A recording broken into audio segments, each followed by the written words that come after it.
Welcome back to Between Builds, the space where we talk about the messy middle. The seasons between jobs, companies, identities, and versions of ourselves that don't fit neatly into a LinkedIn headline. I'm Tiffany, and today I'm sitting down with someone who has lived multiple apex moments and is now in a very intentional in-between, Stephany Kirkpatrick. Stephany started her career as a certified financial planner, became a key operator at LearnVest and Northwestern Mutual, jumped into SoulCycle and Equinox to build their at-home business, and then founded Orem, a company focused on re-architecting how money moves in the financial system. She's led teams, built products across industries, raised capital, and weathered real personal storms, including a breast cancer diagnosis and stepping away from the company she built to focus on her health. Today, Stephany is in a different kind of chapter. She's working inside a big, well-known tech company, thinking seriously about what's next, not just in terms of a category or role, but in terms of how she wants to show up, what ambition looks like in this season, and how to design a discovery year without blowing up the rest of her life. We're not here to retell the founder origin story. We're here to sit in the in-between. The questions, the grief, the curiosity, and the tension of being someone who probably will build again, but is choosing right now to stay in a discovery a little bit longer. Thanks for joining me, Stephany. Tiffany, thanks for having me. Excited to be here. I'm super excited about this conversation. We had just such a great pre-call and, we know all the conversations and we're going to bring kind of some of those forward for our listeners, but we're going to resist the urge of recapping everything that you've done before because there's plenty of amazing headlines and content out there and other podcasts that talk about that and just the amazing work you've done. But I really would love for you to finish this sentence for me. When you think about your life just right now, like today in this moment, finish the sentence for me. I'm between builds and what? I'm between builds, and on the one hand, I'm enjoying the challenge of thinking differently, being fresh eyes somewhere new, which you don't get to do very often. And I certainly haven't had that luxury in a long time, right? Living inside of Orem for the last 6 or so years. And I think there is grief in letting go of what was the past and the journey that got you here. And I think that feeling has been true before when I've changed roles or industries very consequentially. Letting go of something that's familiar, comfortable, exciting, tangible. So as much as there's joy and there's challenge and there's tons of curiosity, there's a lot of mixed emotions. Is there anything specific, when you say the word grief, that comes to mind? What was hard to let go of? Well, I was just chatting with another founder this morning, naturally talking about fundraising, what is on, I think, lots of people's minds these days. Right. And there's grief in the fact that I'll never, for that chapter, do that again. I can tell people what it was like for me. I can relive my own experiences, perhaps, as you said, and I think highly likely I might build again. Maybe I would raise capital, maybe I wouldn't. But as hard as raising capital is, it's just also exhilarating and exhausting and tense. And it's the most prideful things you get to do besides getting your first and subsequent customers. So that's an example of something that just probably won't happen again. There's a little bit of grief in losing your identity. People often ask, questions what are you working on today? And, they have a more narrow sense of what you might be doing day to day. And in a past life, not that long ago, a lot of my time was just spent ensuring that we survived and thrived as a company. And that doesn't just mean business growth. That also means the humans. It's just different. It's just completely different. So yeah. I think there's many emotions, and I'm sure I'm only at the beginning of feeling some of them, but some I feel more obviously kind of in my day to day than I expected I might. Yeah, I think the fundraising thing is it's what a great example, right? And it's not like you may never do that again, but the way it felt and the people you did that with and how it all came to pass, right? You can't recreate that. No. And there is grief in that. Like it reminded me as you were talking, like I had a conversation with a good friend in the industry in the VC space. And I was kind of, thinking about my next gig and what I want to do and what characteristics do I want to look for, in an organization. And he gave me such great advice, or just like a good reminder, but also that grief of like, hey, Tiffany, you're not going to find like X type of person plus a bootstrap fintech company plus this plus that. And he was so right. Like we're not going to find it here. Like we have to look up a level. Like what were the other components that made that successful, that experience successful?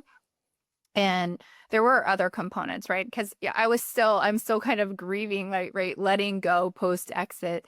So I feel you in that. And I think there's a lot of wisdom there. And I think we tend to skip over the grief part and the lament part. Like we're so focused on the highlight reels that we forget, like even though it was hard and joyous and good and fun, it also is painful. Yeah, and I think there is something about being in the in-between. I get this question a lot, which is, so what are you going to do next? The encore. The encore, which I hear like, oh my God, the world wants something from me. And like now you kind of go back to like imposter syndrome, which is crazy of like, could I do it again? Could I build another thing? And why do people think that? And the type A side of my brain wants to please people and be like, yes, of course I'm going to build again. But what's actually healthier for me, and I think the right thing to do right now, is to live in the in-between and feel like very uncomfortable things about not having certainty in what's next, be that building a company or a role or even a category focus. And instead just sort of like broadening my perspective. And there's days when like I'm like, that's the most fun thing ever. And then there's days when it's really scary because I think there's an external pressure to do what other people want. Right. That's kind of always pitted against what do you actually want to do? And I find that to be very uncomfortable. Yeah, 100%. It is. It's like you can't fix it, right? And I think when you're sitting in the in-between, or I like to call it like the holy suspension, right? You like let go of the first trapeze bar, but you haven't quite grabbed onto the second one. And you're just kind of like mid-air. You're always wrestling with the uncertainty and the fear, and can I do it again? And should I do it again? And if I were, like, how would I go about that? Like, at least that's my mind and track. So yeah. Very fun though about just like today in general in tech is that the ability to experiment with concepts that are not necessarily the areas of expertise you had before are just easier. And so I think just sitting on the sidelines a bit and watching these incredible AI-based companies take shape and show us like what else could be possible besides just pure software and SaaS and kind of like the original business models, Right. just makes me like infinitely curious. And if I think I stay in this in between for a bit, hopefully there'll be something to learn from the market that doesn't just drive me back down into the path of like a pure software product or, right back to something that is familiar. Now, I might end up back in something that's familiar, but it's like the space to think about what else is out there and where else could skills and talents be applied, coupled with like, I think just like more hands-on prototyping. And I know we laugh, like vibe coding's got this kind of aura around it, but I'm non-technical. And so being in a situation where I could use words to create something and not have to ask someone else to build it is really empowering too. And I think that's part of why sitting in the in-between a little bit longer, giving it a think, but also having a chance to be hands-on in just like side projects and ideas is something I think about a lot. That's awesome. Yeah. I love that experimentation and just like you said, kind of like stretching outside the boundaries. I'm curious, like, I know I get asked a lot, like why I stay in fintech, and we'll talk about what's next and whether it's fintech or not. But like, I've really had to answer back with a reframing of that question. And like, once I kind of went through or continue to go through my discovery period here and really answer like why and how I choose to show up versus like, why do I stay? And so I'm curious, like for you, what does choosing to show up look like specifically in this season? Practically day to day, like kind of walk me through what that looks like for you today. Well, you mentioned fintech, and I think like that's a place where I've always felt like I have an identity. Mm. But if I look at my career outside of working at SoulCycle and Equinox, which was awesome, by the way, but not fintech, Yeah. I've worked in like lots of different parts of fintech, and now I'm actually very deeply in payments. But there's so many variations of fintech. There's so many variations of wealth management and consumer tech and fintech and payments tech, and just it's not as specific, I think, as it sounds. Meaning, there's plenty of places to be curious, even in that arena. And I think life is short. We realize, I think, as we get into our mid 40s, which is where I'm sitting today, parents are aging, my kids are growing up very fast. And actually, if I look around, a lot of the things that I had hoped to accomplish in some regard are present in my life. And so now it's like really exciting, and kind of why I choose to show up is like, what can I learn? I'm so curious. Agentic commerce is a big area that's been on my mind, and was something that we were starting to spend time on at Orem. And now it's just like a big focus area for the entire payments category. And it's a place that I haven't worked before. It touches retail and e-commerce. Like, of course, I'm a consumer, but I've never worked in those verticals. Yeah. And so I love that there's something new to learn. And I think, like, not only do I want to learn, but I want to be challenged in ways I haven't before. And I would say, like, outside of being a founder, a lot of us probably face similar things in our career, which is we're urged by everyone to want to grow, get a bigger title, have a bigger team. And these days, I think what's more important for me is finding places to have impact, work on things that I'm passionate about, surround myself with people that make me exponentially better every day. And because I'm a fast learner and deeply curious, I tend to get attracted to new things quickly and get conviction in them. So it's just a really interesting time to be able to appreciate being middle-aged, having a network that's really diverse, and having a lot of people who are willing to talk about big ideas and also get to show up every day and focus on things that are truly net new in a lot of ways in the experience that I want to build. That's so good. And I want to kind of circle back to something that you shared just a minute ago, but there is this narrative that if a senior woman isn't chasing the C-suite, they're downshifting. Right? I hate that. So, like, let's parse this out a little bit, because I think this is a tough one, right? This is a daily wrestling. So where's your headspace with that statement of if senior women aren't chasing the C-suite, they're downshifting? I don't like that narrative, and I don't like that phrase for a couple of reasons, because I think downshift has a negative connotation. It implies that you are accepting less than you are worth. And I think what actually in reality is potentially happening, perhaps not for everyone, but for some, is like you've achieved a level of financial stability that allows you to be choosier. And by allowing yourself to be choosier, you actually self-select out of things that you don't want to do anymore. And I have had jobs that required global travel, and I would fly myself halfway around the world and land and go straight to the factory in Taiwan, shower at the airport lounge, go out to dinner, right? Barely sleep, and try to boomerang back across the world just to be home in time for, being part of my family in a day or two. And on the one hand, I learned an incredible amount doing that. On the other hand, I think those years age you very quickly. So I think I just personally believe that like middle age is roughly when people start to hit their peak earnings years, and women. And for women who've been in the workforce through middle age, they're starting to accumulate wealth. They're starting to accumulate savings, a safety net.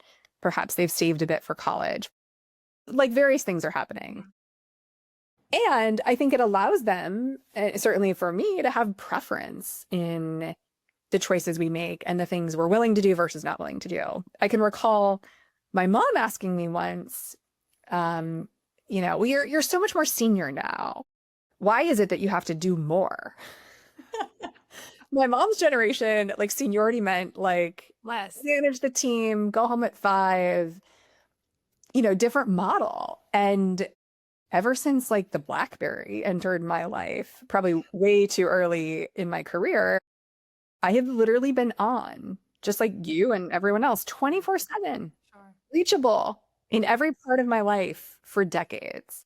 So I think the people that are choosing, and the women specifically that are choosing alternative options, I don't think it's because they can't handle it. I don't think it's because they're downshifting. I think it's a really intentional and purposeful choice.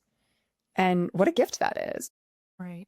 Yeah, I agree. And I think there's always so true, like yes to all of those things. And I feel that and I am that and was that and recovering from that. And I think too, we have the tendency to compare our current self to our past self, right? Like Always, yes. decisions that we made in our younger, earlier career, you know, which did like I affectionately refer to as my performance addictions. Like I'm a recovering performance addict, and I think Same. you and I share that sisterhood right there. And you know, you also have the tendency to kind of like scorn your younger self, like, oh, I shouldn't have made those decisions, or like maybe I pushed too hard, too far.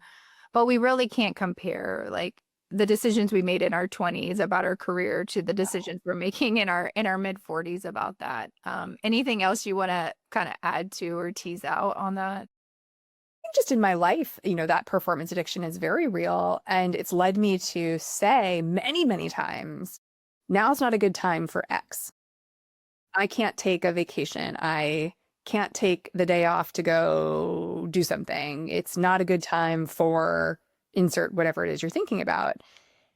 And at some point, the opportunity to do those things diminishes. My mom, like I said, is someone I want to be able to have lunch with on a Friday if I so choose. And that's not about downshifting. If anything, that's like up leveling my life and the things that I will take away, which are just bigger than career. Yeah. But I think that's like counterbalanced by the just hunger for ambition that I think some of us either start with or gain, and then we're encouraged by the big machine to feed that. Right. Yeah, it's a Wow. reward system. Yeah, Like, there's absolutely I'm reward. very good at this, and I get highly rewarded for it, right? Like rinse and Absolutely. repeat. Absolutely. Yeah. But like you said, you also need some of that if you want to get to that midlife stability, choosiness, right? Like it's a give and take. There's always this tension to balance. So when I talk to other women, especially, like I try to avoid shame. Like this is what you should do. Like it, I don't know, right? But it is a very real tension that I think we have to keep talking about and wrestling with. And I think the answer looks different for I think each person. I Yeah. think it's very personal. Yeah.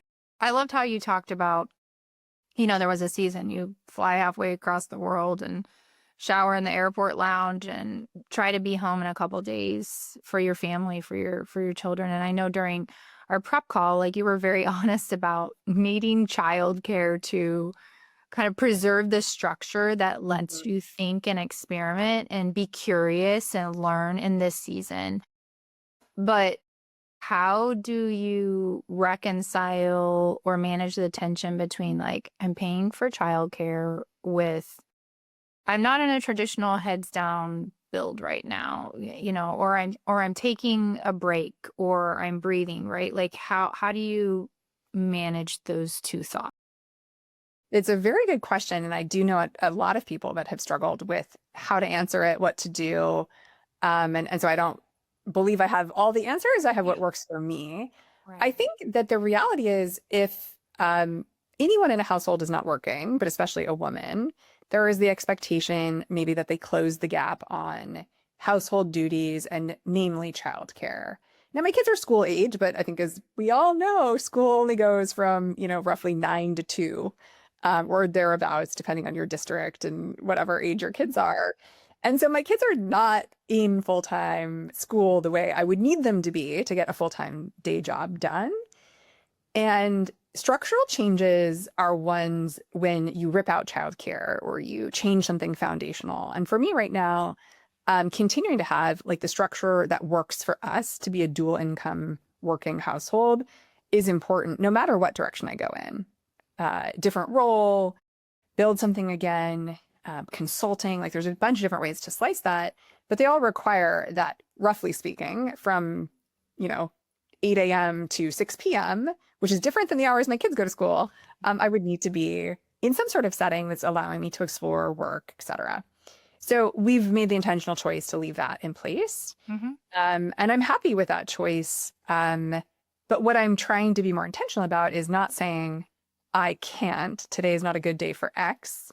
Like tomorrow at, inconveniently 9 a.m., there is a parent math games challenge in my third graders class, which was announced yesterday with little notice. And I'm going to go. And I'm not going to say sorry to anyone. I'm just going to go for an hour and it's going to be great. Although I'm not that good at math, definitely not new age math. I'm going to polish up on my math tonight. Right? Oh man, the way they teach math today is so different. So I think I do actually need to go. Not academy, I can say. Yeah. But it's balanced. What I try to do is pick up the slack in places where maybe over the last 6 years, I have not always been able to pick up the slack, right? Making that last minute grocery run 30 minutes before we plan to cook dinner if I'm working from home. There's so many small things you can think of that just make life smoother.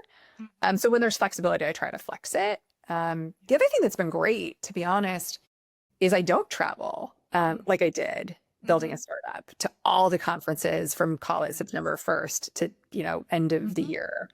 So that also affords a different kind of just time to be able to do other things potentially. Yeah, that makes a lot of sense. And when you're talking about at least from my experience of integration work of family and job, and we've co-founded a school and those things, but when your work, your partner's work, your kids' lives, they're all intertwined, right? How do you and your partner really talk honestly about money, about risk, about timing, about travel, kind of without sending each other into anxiety spirals? I mean, I think it's important to think about the role a spouse plays in a founder's life. And in my life, that's somebody who's very excited for me to be happy in what I'm doing every day. And I wouldn't have been able to do a startup when, my youngest was, I think, roughly 2 at the time I started Orem, or if I go back in time. And, I just wouldn't have been able to make it work. Not to mention it was a global pandemic and also at home schools and, all the things. Yeah. But today, I think, I have this mantra, I talk about it a lot. I borrowed it from my coach. I use it all the time, which is don't get fired at home. We spend all this time trying not to get fired at work, showing up, working really hard, being the glue to everybody else. And then we come home and we're not that person at home. And so I try to be really intentional about that theme and specifically very specific things, right? Simple gestures. I am not the best cook, but I am great at going to Trader Joe's and piecing together, 3 things that Trader Joe's sells that look like a meal and calling it dinner. And so even though my husband's an amazing cook and does most of the cooking, when I can do that, I'll do it. I try to keep a 3-night travel rule, right? Where I'm back in time to make dinner the last night and not gone more than 3 nights. It's one night, it's okay, we're good. We miss you. The second night's we're doing okay. Third night's when are you coming home? And then it gets worse from there. Yeah, it goes downhill real quick. And then I think financially, it is hard to find time that's not stressful time to talk about money, but you have to do it, right? We had the good fortune of starting our kids' college funds right when they were born using money from a previous exit of a different tech company. And though it wasn't a lot of money, it's compounded beautifully over the years. And when we look at the college savings and think we're all set, even if they go to grad school, it's wow, that just takes one less pressure point off, right? Right. Yeah. But we do have to talk about risk. We do have to talk about whose health insurance coverage is better and at what price. Especially with my health situation, we do have to talk about childcare investments versus dollars spent elsewhere. There's so many things that go into building a dual income household that isn't just both parents work. And I think that conversation about money with my background as a financial planner is one I understand intimately from working with others is not easy to have, is highly emotional. So I would say this, when somebody walks in the door from a long day at work, if you thought you were going to talk about money right then and there, maybe you reschedule. Just hold Um, hold that. Yeah. I try to approach it at a time of day or a day of the week when it's understood, hey, this is what we're coming to the table to talk about. Even though it might be like burning issue on your mind, there's a right time and a right place to kind of tackle, here's what I'm worried about. What are you worried about? And I think sometimes, when households talk about money and one person's worried about something, but the other person isn't, it's easy to dismiss but we don't need to be worried because. And I think it's really actually hard to remember that what somebody else feels about money or risk is very legitimate to them. And you don't want to be dismissive of those concerns. And so just practicing a little bit, like how to even have these conversations. Yeah, it takes time and effort. And like you said, you don't just walk into those conversations after you get off work and you're making dinner. Like it takes a lot of intentionality and really uncovering fears right on both sides and learning to trust and learning to verbalize some of those things that are hard in that season. So Yeah, those are great pieces of advice. my husband once wanted to start his own company, and so he did take time off work, and suddenly I was the sole income earner. And it happened to be in a season in which we wanted to buy a new house. And in your head, you're a dual income household, but in the eyes of the lender, you are a single income household. Right. And so I just remember being like, oh, this is what it feels like. Yeah. This is what it feels like. And Yeah. it's a very interesting place to be. It is. Yeah. And I'm the single earner in our household. And so, yeah, having that pressure and then also feeling other partner's anxiety or something just kind of compounds that. So I do have like a great deal of empathy for the people who are the sole earner of the household because it's a lot, just to kind of have like that extra noise in your background. And maybe it's not about like putting food on the table, but you are thinking about, how is this going to get funded or how are we going to make this work? Or, give to this particular organization. There's a lot of mental gymnastics that goes into it. And sometimes we don't see that or feel that. So. Well, I think some of those same things, we're talking about it from the lens of being between builds, but the concept of being between builds is that you might build again, or you might take another risky endeavor that might pay off exponentially, but you have to financially prepare to do that. So I think it's just as important talking about it in context of making the decision to leave a high-paying job, to go to a startup, or move locations because of a job, or like any number of decisions that I consider like risk taking when it comes to like figuring out careers. And it's not just the time and the discovery, but it's also the what's next. Right. Yeah, totally. I was having that conversation with my husband just last weekend. I'm like, well, I could do this, but here's the trade-off for this. But then if I did this, like, would that be fulfilling enough? And so there's always these, what are the consequences? What are the unintended consequences? What are the trade-offs, right? And it's just not linear.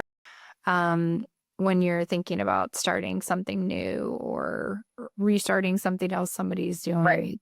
It takes some time and it does feel very messy when you're in the in-between. I had that conversation, I think Monday with someone, verbalizing, they're like, where are you at with, the job search and what you're going to do next? And I'm like, well, there's this, and then there's this. And I was like, wow, that was all, 20 minutes later, I'm like, wow, that was all really messy.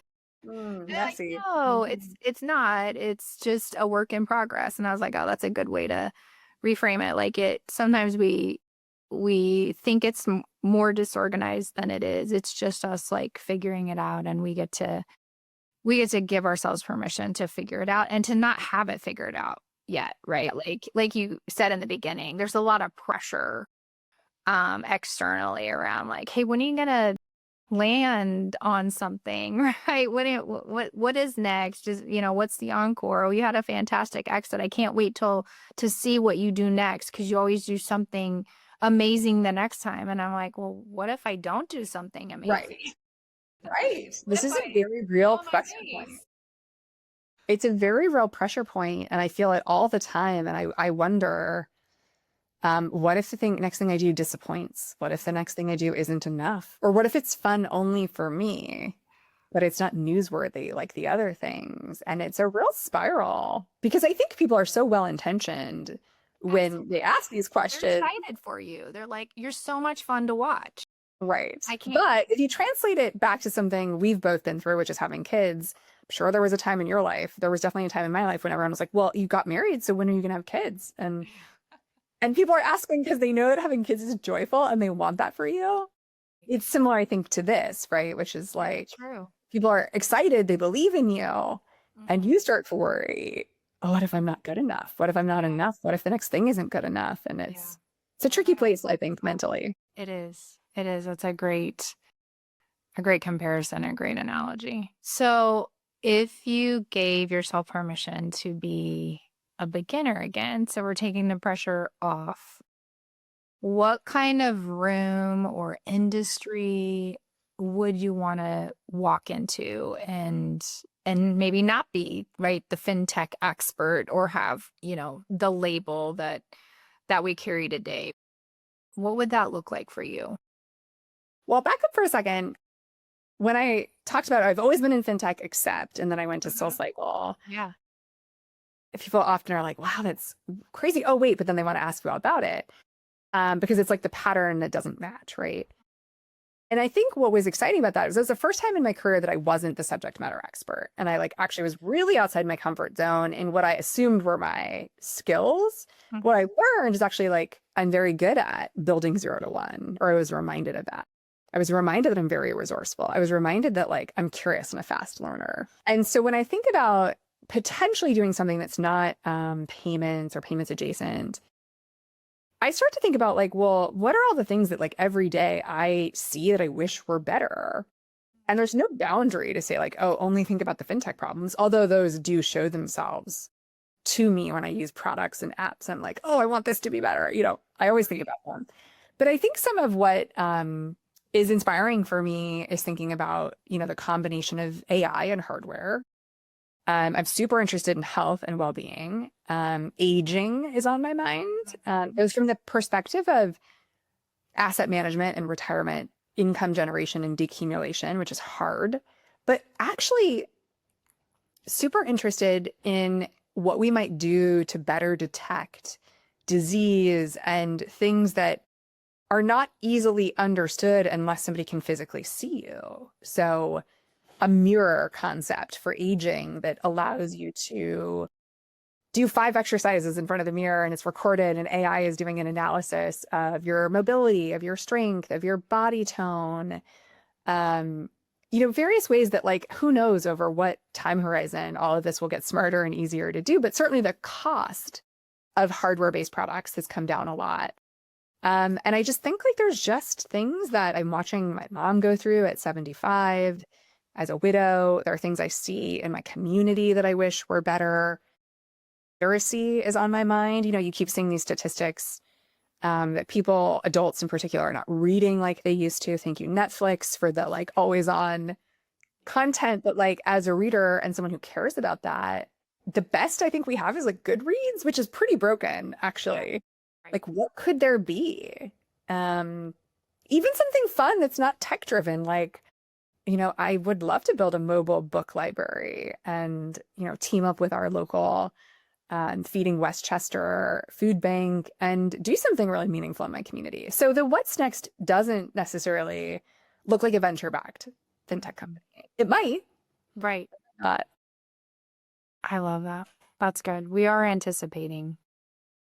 I for sure. But I think those are all like I do think that's kind of what age brings. It's just that wisdom and that broader lens and that viewpoint, and we become more community focused, and we become more togetherness focused. And for us, that was co-founding a school, right? Like, we Oh, went to so public interesting. school, and that's great. And public school is just not for everybody, and so and private school is not for everybody either. But we wanted to make it accessible and something useful within the community. And we live in a very small rural community, so it was not not something that's around every street corner.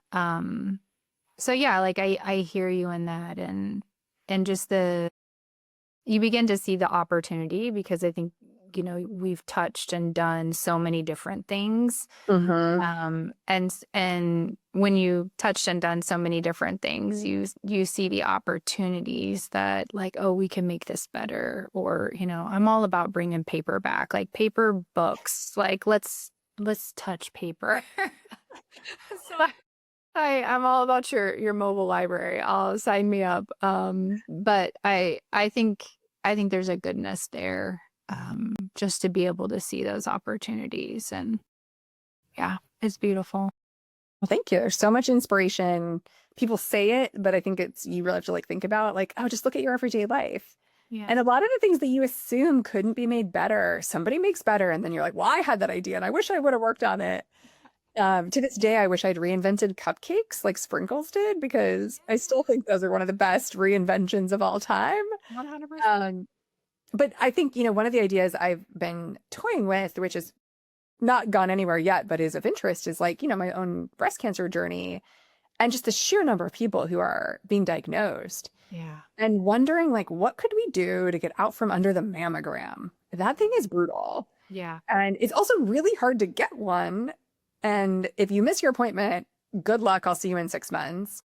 So like, what could work in an at-home setting? Well, first and foremost, that requires FDA approval, but like that might have been a blocker in my brain 10 years ago. Mm-hmm. And now it isn't as much of a blocker to say like, well, it would need to be FDA approved. Okay, well, what would that take? How much investment?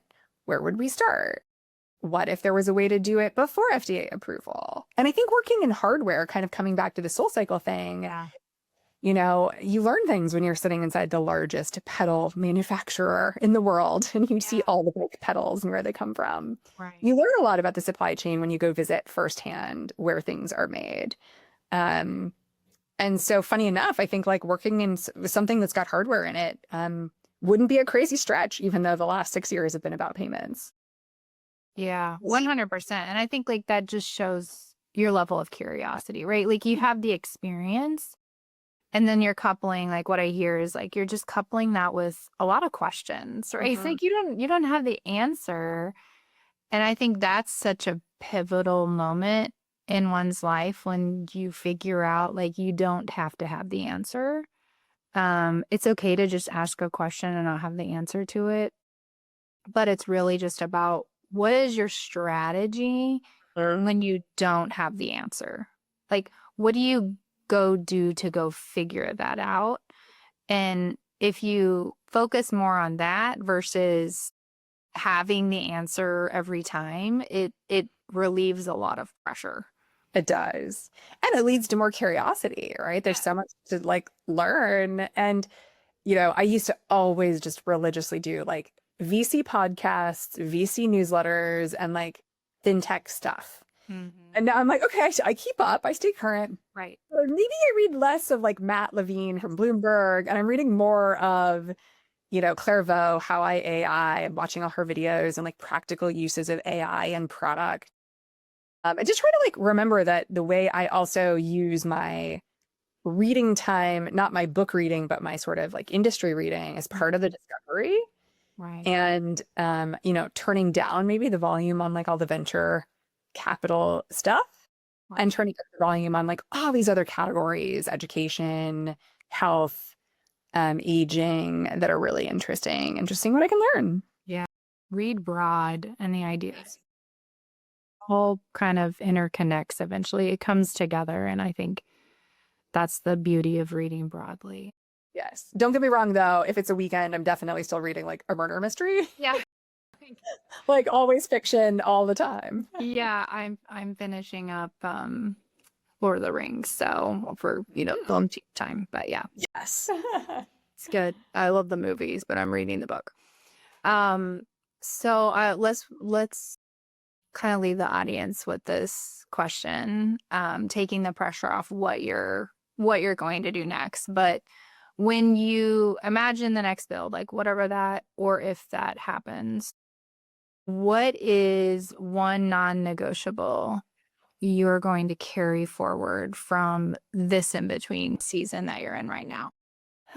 That's just a very big question because I want to give you 5 or 6 answers. I think the most important non-negotiable, which I've gotten stronger at and I think have become, pretty vocal about over time, is just like I don't want to go anywhere where I need to apologize for being a parent. I am a parent. That is like not ever going to change. And it's a huge demand. Just like at home, I don't want to apologize for being a career-oriented mom.